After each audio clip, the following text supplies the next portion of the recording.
Good morning my dear friends. आज मैं आपको वस्त्र विज्ञान और परिधान का एक इम्पॉर्टेंट चैप्टर है नायलॉन, उसके बारे में आपको बता रही हूँ। नायलॉन एक इम्पॉर्टेंट चैप्टर है, बहुत इम्पॉर्टेंट चैप्टर है, जो हमारे बच्चे यूजी के हैं और जो जीआईसी की परीक्षा दे रहे हैं या फर्स्ट ग्रेड का एग्जामिनेशन देने जा रहे हैं। हमारी छात्राएं कई बार कहती है मैडम फर्स्ट ग्रेड का नाम नहीं लेते हो आप।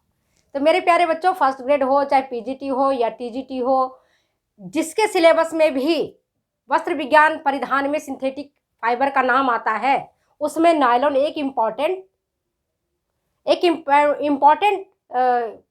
सब्जेक्ट नहीं कह सकते, एक चैप्टर कह सकते हो आप। ठीक है, तो नायलॉन जो है उसकी आज हम निर्माण प्रक्रिया समझा रही हूँ। इसके पहले वाली वीडियो में मैंने आपको नायलॉन को जादुई रेशा कहते हैं, इसके कौन कौन से नाम हैं, इस पर हमने चर्चा विस्तार से किया है। तो मैं वहाँ नहीं जा करके आज मैं नायलॉन का आविष्कार किसने किया, कब नायलॉन का आविष्कार हुआ, किसने नायलॉन को जादुई रेशा का नाम दिया, नायलॉन को सुगम जीवन रेशा क्यों कहते हैं, इस पर मैंने पहले वाली वीडियो में डिटेल्स में चर्चा कर दी है। तो आज के इस वीडियो में मैं आपको निर्माण प्रक्रिया कैसे होता है ये समझना आवश्यक है। आप लोगों से मैंने लाइव सेशन पर बातें की थी, जिसमें बहुत बच्चों को प्रॉब्लम आ रहा था कि मैडम हमें सबसे ज़्यादा समस्या आती है वस्त्र विज्ञान और परिधान में। कुछ बच्चे कहते हैं मैडम हमें कॉलर बनाने के, कॉलर की कितने प्रकार हैं ये बता दीजिए। कुछ बच्चे कहते हैं मैडम स्लीव के कितने प्रकार हैं वो मुझे बता दीजिए। मेरे प्यारे बच्चों, मैं एक एक चैप्टर, एक एक टॉपिक को बड़े विस्तार से, महीनता से बताएंगे, एक्सप्लेन करेंगे अच्छे से, व्याख्या करेंगे अच्छे से, ताकि आपके दिमाग में समझ में आ जाए। तो आज आप नायलॉन के निर्माण प्रक्रिया को समझो। बाद में मैं आपको कॉलर भी बता दूंगी। फर्स्ट एड में जो पट्टियां आप पूछ रहे हो हमसे, बार बार कई बच्चों को आया है मेरे पास कमेंट, मैडम पट्टियां बता दो, पट्टियां भी पढ़ा दूंगी मैं आपको कि कौन सी पट्टी कहाँ लगती है। इसे मैं प्रैक्टिकल करके आपको बता दूंगी, जिससे कि आपको बड़े आसानी से समझ में आ जाएगा और आप प्रश्न का उत्तर दे सकेंगे। ठीक है, बात समझ में आ गई। तो आज हम नायलॉन प्रक्रिया में, नायलॉन निर्माण विधि में हम देखते हैं, इसको ध्यान से सुनना। तो नायलॉन, अगर ये कहा जाता है कि पॉलीमेराइजेशन प्रक्रिया से निर्मित पहला रेशा है तो है नायलॉन। क्या पॉलीमेराइजेशन प्रक्रिया से पहला रेशा का निर्माण हुआ वह है नायलॉन। तो आप ये देखो, इसकी निर्माण प्रक्रिया में डॉक्टर वेलेस एच कैरोथर्स इसके पिता हैं। नायलॉन के पिता कौन है? Doctor Wallace H Carothers. उनको पॉलीमेराइजेशन वाली क्रिया में बड़ी इंटरेस्ट था, अच्छे से रसायन शास्त्री थे और उनको बहुत मजा आता था अपने को एक्सपेरिमेंट करने में। तो उसी एक्सपेरिमेंट के दौरान उन्होंने एक रेशा बना डाला। जैसे आपने देखा था मैडम क्यूरी के बारे में, जब मैडम क्यूरी एक्सपेरिमेंट कर रही थी तो यूरेनियम या रेडियम चमकने लगा, तब उसको बड़ी खुशी हुई कि आज क्या प्रयोगशाला में चमक रहा है भाई, और उन्होंने रेडियम की खोज कर डाली। तो जब लगातार हमारे साइंटिस्ट लगे रहते हैं खोज में, तो उन्होंने पॉलीमेराइजेशन प्रक्रिया के द्वारा एक रेशा की खोज की और वो कहलाया नायलॉन। समझ गए बात को? नायलॉन के निर्माण विधि में देखोगे तो हेक्सामिथिलीन डाइअमीन और एडीपिक अम्ल, नायलॉन रेशा ना तो कोई प्राकृतिक रेशा से बना हुआ है, ना इसमें प्राकृतिक रेशों का सहयोग लिया गया है। पहला एक ऐसा रेशा बना जो पूर्ण रूप से संश्लेषित था, जिसमें केवल देखो कार्बन, हाइड्रोजन, ऑक्सीजन और नाइट्रोजन, इन 4 तत्वों से ही एक रेशा का निर्माण हुआ और वो पहला रेशा था नायलॉन। तो इसमें देखो हेक्सामिथिलीन डाइअमीन, डाइअमीन मतलब 2 अमीन है, एक अमीन देखो, एक ये है NH2 और एक अमीन है ये NH2। ठीक है, डाई मतलब 2, अमीन NH2, अमीन क्या कहते हैं? NH2, ये हो गया अमीन।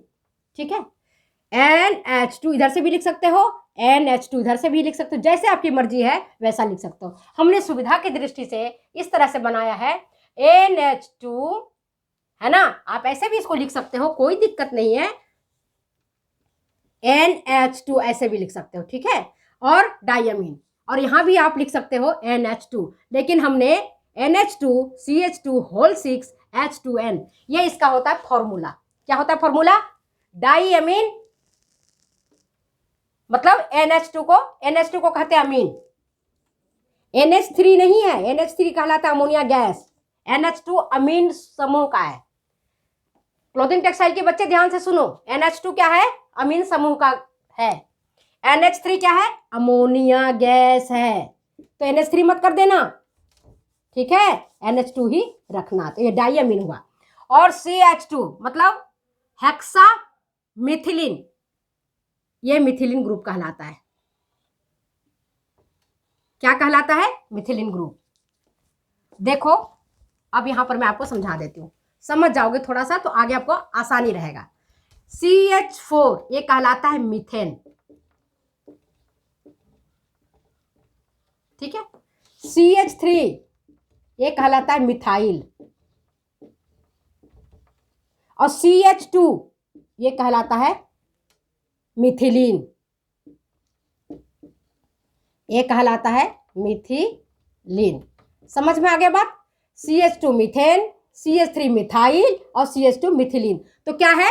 हेक्सा मिथिलीन, मतलब 6 है। हेक्सा मीन्स 6, ये देखो 6 बना, 6 हेक्सा मिथिलीन डाइअमीन।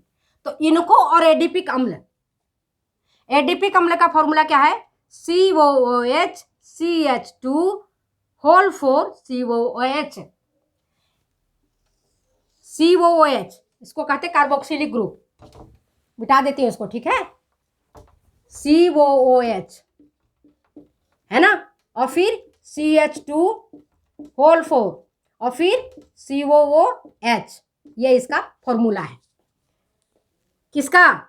एडिपिक अम्ल को। जब इन दोनों अम्ल को मिलाया गया, हेक्सामिथिलीन डाइअमीन को और एडिपिक अम्ल को, तो बन गया नायलॉन सॉल्ट। क्या बन गया? Nylon salt. याद रखना। कहोगे बहुत कठिन है मैडम, कठिन नहीं है बेटा, पढ़ना पड़ता है।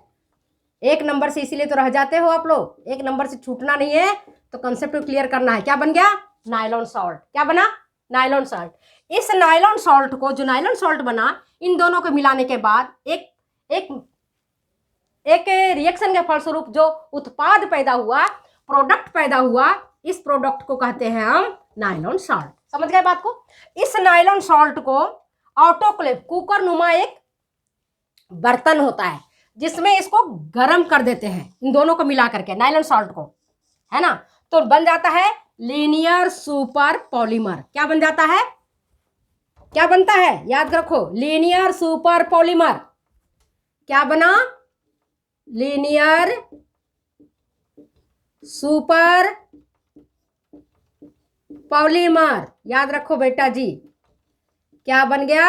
लीनियर सुपर पॉलीमर बना। पहले क्या किया? हेक्सामिथिलीन डाइअमीन और एडिपिक अम्ल को रिएक्शन करवाया तो बन गया nylon salt. Nylon salt, nylon का नमक बन गया, समझो। उस नायलॉन का जो नमक बन गया, नायलॉन का जो साल्ट बना, इसको हमने प्रेशर कुकर नुमा बर्तन में गर्म किया। गर्म करने से बन गया लीनियर सुपर पॉलीमर। इसका नाम क्या रखा गया? Linear super polymer. अब इस लीनियर सुपर पॉलीमर को कास्टिक व्हील, चक्का होता है, इस पर हमने प्रवाहित किया तो बन गया नायलॉन का रिबन। क्या बन गया? रिबन। रिबन जानते हो, हमारी माँ बचपन में हमारे बालों को गूंथ करके अब नीचे से रिबन लगा देती थी और ऊपर फूल लगा देती थी। तो नायलॉन का रिबन उस तरह का एक चपटा है ना, इस तरह का लंबा चपटा, जिसको हम कहते हैं नायलॉन रिबन। क्या बन गया ये बेटा? नायलॉन रिबन बन गया।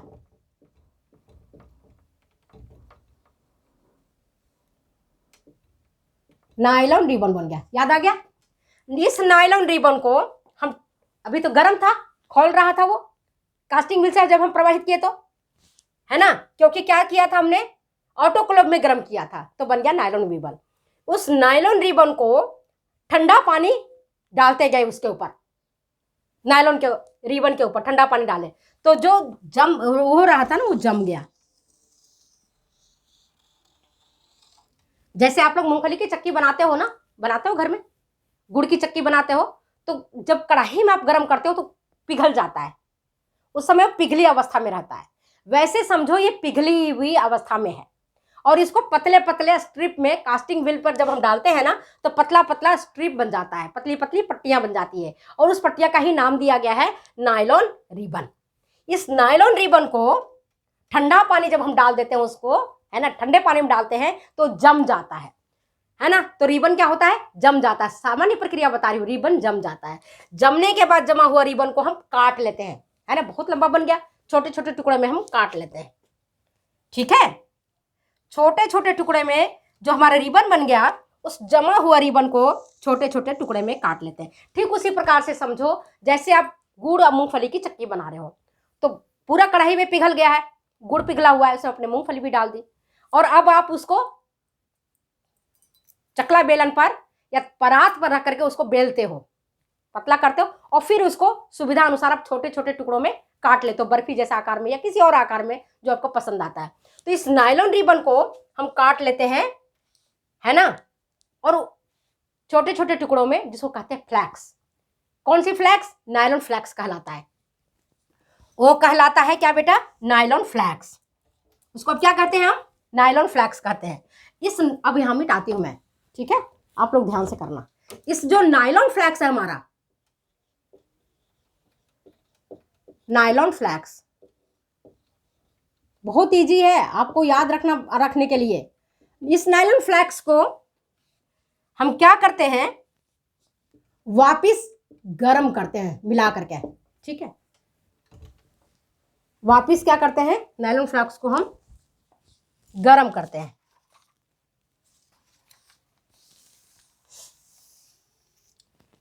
गरम करने के बाद क्या होता है, ये पिघल जाता है। गरम करते हैं तो क्या होता है, ये पिघल जाता है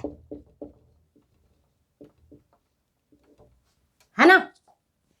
गरम करने के बाद क्या होता है, ये पिघल जाता है, जैसे मोम पिघल जाता है वैसे पिघल जाता है तो सब क्या है, केमिकल ही तो है। तो जब नायलॉन फ्लैक्स को जो छोटे छोटे टुकड़ों में हमने किया, काटा था, उसको हम अब गरम करते हैं और गरम करने के दौरान वो हो जाता है, पिघल जाता है। अब पिघलने के बाद जब एक गाढ़ा घोल इसका तैयार हो जाता है, जिसको हम कहते हैं कोलॉइडल सॉल्यूशन। क्या बन जाता है, गाढ़ा घोल।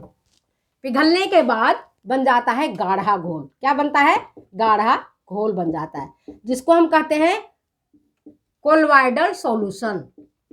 कोलॉइडल घोल बोलते हैं इसको।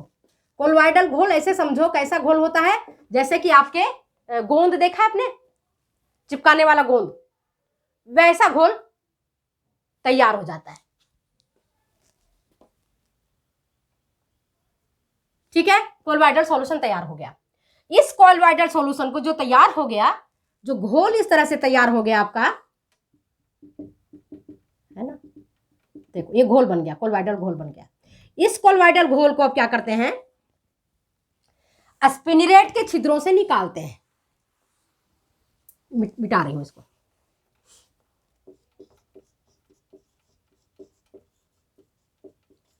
स्पिनरेट के छिद्रों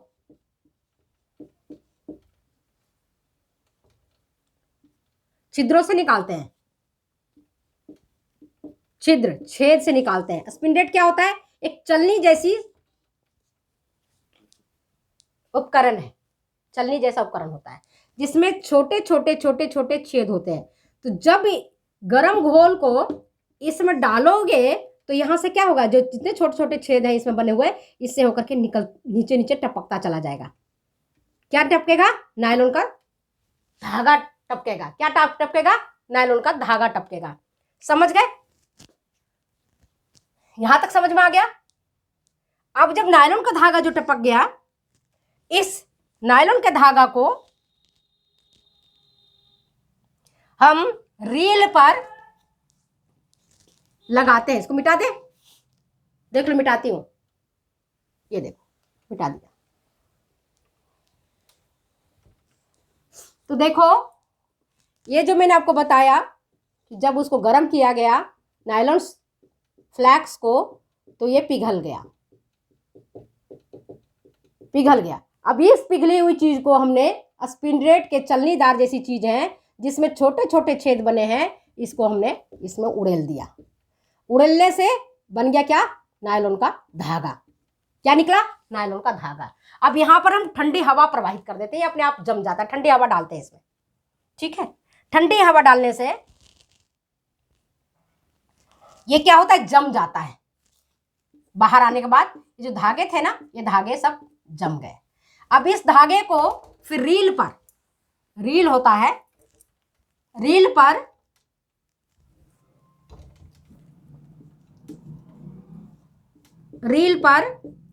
डाल करके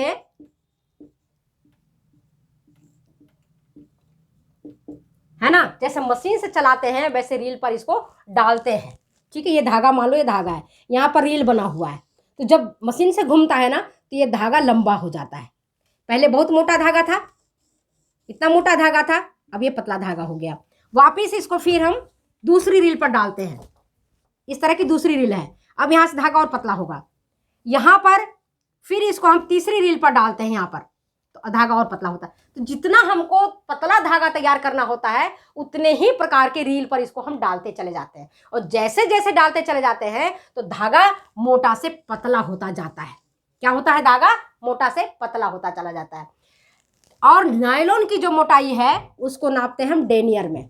क्या नापते हैं बेटा? किसमें हम नापते हैं? डेनियर में नापते हैं। नायलॉन के धागे की मोटाई को डेनियर में नापते हैं। तो जो 12 डेनियर का धागा होता है वो सबसे पतला होता है ना।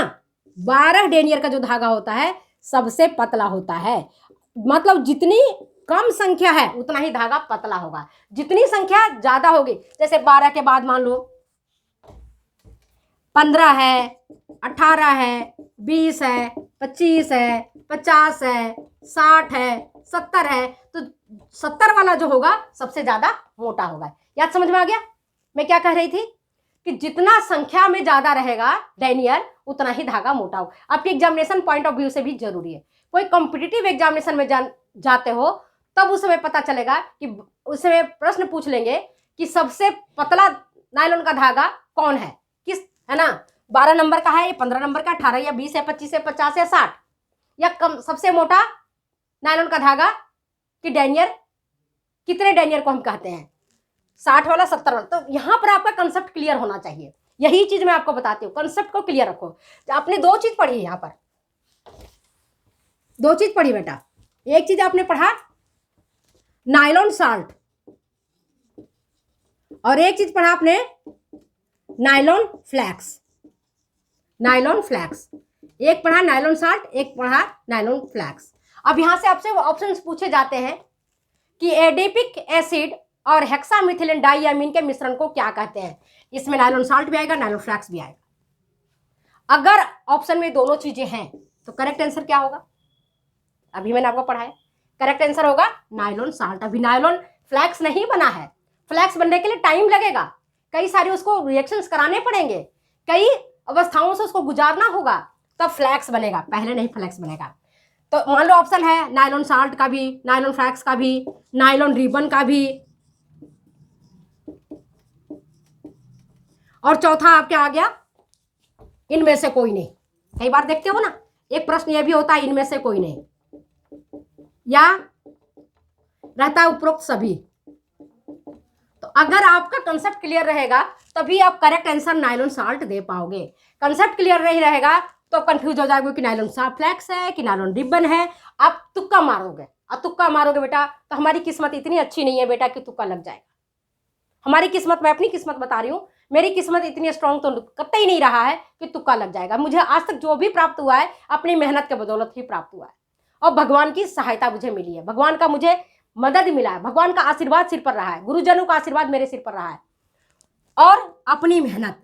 आज जो मैंने बुक्स आपको लिख करके दिए, बगैर मेहनत किए कैसे बुक्स आप लिख सकते हो? आपको पढ़ना पड़ता है ना बेटा, उसके लिए आप पढ़ नहीं पाते हो। जितना पढ़ नहीं पाते उससे ज्यादा आपकी मैडम इस उम्र में भी लिख लेती हैं, तो आपको पढ़ना पड़ेगा।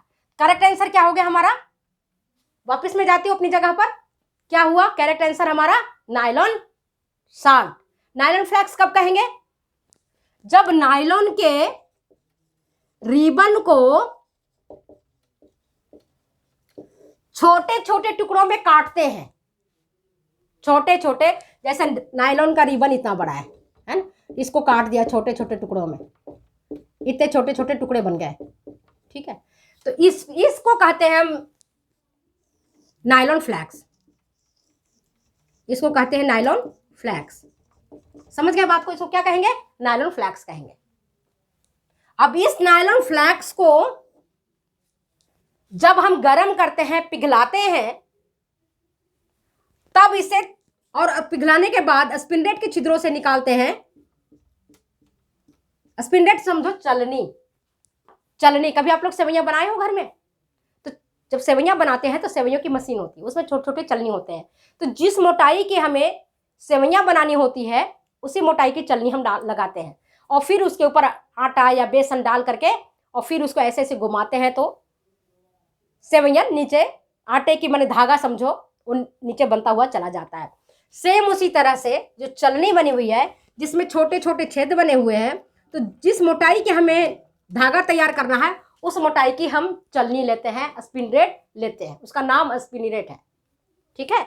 और उसी मोटाई का हमें धागा तैयार होता है, और जिस मोटाई का धागा हमें तैयार होता है और जितनी मोटाई हमें रखनी है उसी प्रकार के उसको हम रील पर गुजारते हैं, उसी प्रकार के रील पर हम गुजारते हैं। रील वैसा ही रखते हैं। अगर हमको 15 डेनियर का रखना है या 25 डेनियर का रखना है तो 2-3 रील से ही गुजारेंगे।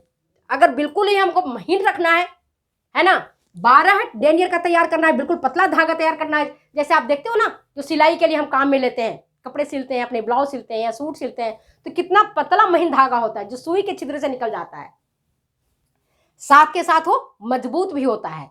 तो और अब मान लो को बैग सिलना है, उससे भी बड़ी आपको टेंट सिलना है तो उतने मोटे धागे का उपयोग में लेते हैं। उससे भी बड़ा मान लो कि आपको कोई सामान बांधना है तो उससे भी मोटा धागा हम नायलॉन का तैयार करते हैं। इस प्रकार से आज मैंने आपको नायलॉन के निर्माण विधि के बारे में विस्तार से बताया है।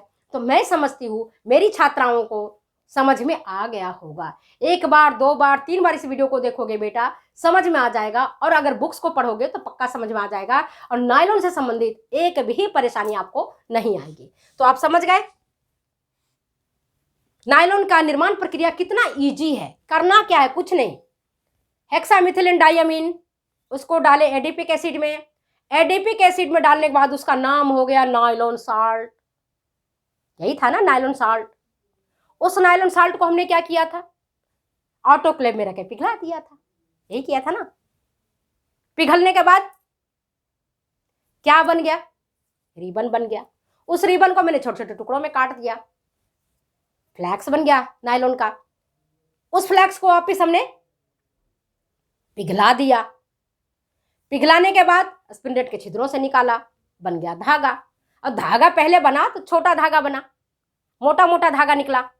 उस धागे को हमको और पतला खींचना है कि नायलॉन के जो रेशा है उसमें प्रॉपर्टी है 7 से 8 गुना तक अपनी लंबाई को बढ़ाने का। मतलब धागा अगर इतना बड़ा है, इतनी कलम के बराबर है, तो इसको 7-8 गुना इतना बड़ा धागा खींचते खींचते बढ़ जाएगा। खींचने के लिए ऐसे नहीं खींचना पड़ता है, ऐसे खींच दिया है, ऐसे नहीं, रील पर उसको डालते हैं, रील पर डालते चले जाते हैं, तो फिर धागा अपने आप आगे से आगे से आगे से आगे पतला होता चला जाएगा। और जितना हमको पतला करना होता हमने धागा तैयार कर लिया। तो आज मैंने आपको नायलॉन के निर्माण प्रक्रिया के बारे में डिटेल्स बताई है। अगर ये वीडियो आपको अच्छी लगती है तो प्लीज़ शेयर करें, कमेंट करें, सब्सक्राइब करें। फिर मिलते हैं अगले वीडियो में अगले एपिसोड के साथ। तब तक दो जाने की इजाज़त, बाय बाय। फिर मिलते हैं बेटे जी।